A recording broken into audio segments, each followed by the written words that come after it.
আজ থেকে কত বছর আগের একটা ছোট্ট বিষয় না বললেই নয়। তুর্কি শাসকরা যখন মদিনা শরীফ নির্মাণ করবেন চিন্তা করছিলেন, তখন 500 ফ্যামিলিকে তারা নিযুক্ত করেন। ওখানের মধ্যে যে ছোট ছোট বাচ্চা আছে তাদেরকে নিয়ে একটা বস্তি বাসানো হয়, একটা সমাজ গঠন করা হয়। দেখেন মদিনা শরীফ কিভাবে তৈরি হয়েছে। আল্লাহু আকবার।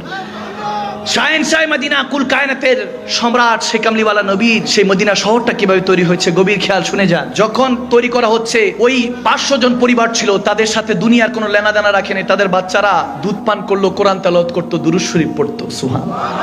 এভাবে তাদের তারবিয়াত হয়েছে, তারা এইভাবে বড় হয়েছে, মুহাদ্দিস হয়েছে, মুফতি হয়েছে, মুহাক্কিক আলেম হয়েছে, মুফতি আজম হয়েছে। তাদেরকে দায়িত্ব দেওয়া হলো মদিনা শরীফ নির্মাণ করার জন্য। যখন তারা এক একটা পাথর রাখতো, দুরূদ শরীফ পড়তো। সুবহানাল্লাহ। এই তারবিয়াতে বড় হয়েছে যারা দুনিয়াদারি কিছুই জানতো না। এদের মুফতিদেরকে, মুহাদ্দিস, মুফাসসিরদেরকে, আর্কিটেক্ট এর যত গুণাবলী আছে এগুলো শেখানো হলো। কিভাবে পাথর রাখতে হবে, কিভাবে সিমেন্ট দিয়ে ঢালাই করতে হবে, তাদেরকে শেখানো হলো। তারা দুনিয়াদারি কিছুই জানতো না, দুনিয়াদারি শুধু আল্লাহ রাসূলের জিকিরের মধ্যে মগ্ন থাকতো। তারা এইভাবেই আমার নবীর প্রেম জাহের করতেন। পূর্বেকার মুসলমানরা যাদের উপর রোজা ফরজ হয়েছিল, গভীর খেয়াল, তেনারা এইভাবে তামির করেছেন। যখন ওই যে ইট বড় ছোট, পাথর বড় ছোট হলে আমরা ওইখানের মধ্যে কাটার চেষ্টা করি, আওয়াজ হতে পারে, তারা 12 কিলোমিটার দূরে গিয়ে পাথর কেটে তারপরে নিয়ে আসতো মদিনা শরীফে। সুবহানাল্লাহ। না মিল হলে এরকম করতো। কতটা আদব, যেখানে বাদাব বানাসি, বেআদাব বেনাসি, শুধু জের আর জবরের পার্থক্য। নবীর সাথে যদি গোস্তাখি করে আল্লাহর দরবারে সে মরদুদ, শয়তান হয়ে যায়, ঠিক কি না? সে নবীর মদিনা শরীফটা এইভাবে তামির করেছে তুর্কিরা, তুর্কি মুসলমানরা। কিছুদিন আগের সোশ্যাল মিডিয়াতে দেখলাম, রওজায়ে রাসূলের দেখবেন উপর একটা জানালা থাকে মদিনা শরীফের গম্বুজের মধ্যে, দেখছি না আমরা অনেকে, একটা গম্বুজের জানালা থাকে।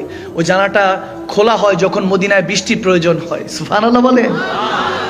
মা আয়েশা সিদ্দিকা রাদিয়াল্লাহু তাআলা আনহার থেকে এরকম হাদিস বর্ণিত আছে, বলতো যে ফসল হচ্ছে না, বৃষ্টির প্রয়োজন। আমার মা আয়েশা সিদ্দিকা বলতেন, যাও রাসূলের পাকের ওই গম্বুজ মোবারক করে জানালাটা খুলে দাও, আল্লাহ বৃষ্টি নাজিল করবে। সুবহানাল্লাহ বলে। একবার হয়েছে, ওখান থেকে কবুতর ঢুকে রোজার ভিতরেই মারা গিয়েছে, দুর্গন্ধ ছড়াতে পারে। মদিনার শাসক বাদশাহ একটা ফ্যামিলি তালাশ করলো যে মদিনা শরীফে রওজায়ে রাসূলের পাক যেখানে শুয়ে আছেন সেখানে যাতে যেতে পারে। যখন এরকম হলো, অনেক কষ্ট একটা ফ্যামিলিকে খোঁজা হলো, হাফেজ ফ্যামিলি, খুব মুআদ্দাব, খুব সিমসাম একটা ফ্যামিলিকে। ওখান থেকে ছোট একটা বাচ্চা, 5 বছরের বাচ্চা, তাকে শেখানো হলো যে রাসূলের পাকের রওজার ভিতরে একটা কবুতর পড়া আছে, মৃত অবস্থায়, তাকে তুলে নিয়ে আসবা, ওই কবুতরটা নিয়ে আসবা। আল্লাহর ইজ্জতের কসম করে বলছি ভাইরা আমার, হক কথা বলছি, ঈমান তাজা করুন। ওই বাচ্চাকে যখন ভিতরে পাঠানো হলো, সে কবুতরটা জিন্দা অবস্থায় নিয়ে আসলো। এটা রিসেন্ট ঘটনা বলছি, সোশ্যাল মিডিয়াতে সার্চ করেন পেয়ে যাবেন। ছোট্ট বাচ্চাটা ওখান থেকে রওজায়ে রাসূল থেকে কবুতরটা নিয়ে এসে বলতেছিল, আমার নবী জিন্দা নবী, হায়াতুন নবী, এখনো জিন্দা আছে। নবীজি আমার সাথে কথা বলেছে, রওজা থেকে হাত বাড়িয়ে দিয়েছে, আমার কপালে চুমু খেয়েছে। সুবহানাল্লাহ। 5 বছরের বাচ্চা।